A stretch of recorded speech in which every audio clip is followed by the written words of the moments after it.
వారం రోజులుగా అబద్ధాన్ని నిజమని నమ్మించడానికి ప్రపంచం మొత్తాన్ని రకరకాల వ్యాఖ్యలు చేశారు.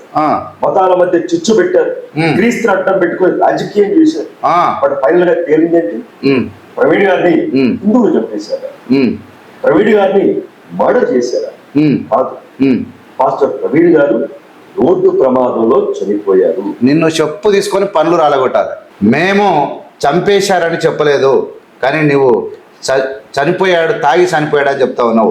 నిన్ను చెప్పు తీసుకొని కొట్టాలంటున్నా. ఒకవేళ నేను ఎందుకు మాట్లాడుతున్నా అంటే, ఒక దళితుడుగా, ఒక సమాజంలో ఒక ఎదిగొచ్చినటువంటి ఒక వ్యక్తి, సమాజంలో ఎదిగొచ్చినటువంటి ఒక వ్యక్తి పేదరికంలో ప్రాణాలు పోయినప్పుడు ఆ జాతి కానీ వాళ్ళకు సంబంధించినటువంటి వ్యక్తులు ప్రాణాలు పోయిన వాళ్ళ తరపున మాట్లాడే వాళ్ళకు ఒక ఆవేదన ఉంటుంది, ఒక బాధ ఉంటుంది. కానీ నీకు బరితెగింపు అయింది. ఏ లెక్కన మాట్లాడుతావు శివ? నువ్వు చనిపోయాడని నువ్వెవడా అంటా?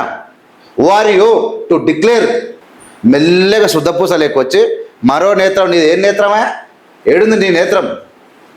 ఏడుంది నీకు నేత్రం? మరో నేత్రం ఏడుంది నీకు? మరో నేత్రం అని ఒక పేరు పెట్టి ఆ పేరులో మొత్తం నంగనాచి కబుర్లు చెప్పుకుంటా ఏం చెప్తున్నావు నువ్వు? యాక్సిడెంట్ అయినా అది నువ్వు చూసినావు, సిగ్గుండాలి కదా. మీరు ఎన్ని చేసి పాడు చేసిరో ఇట్లాంటివి నాకు అర్థమవుతలేదు. ఇప్పుడు మాతానికి వచ్చినప్పుడు మేము అబ్జర్వ్ చేస్తే అసలు మీ సంగతి బయటపడతా ఉన్నది.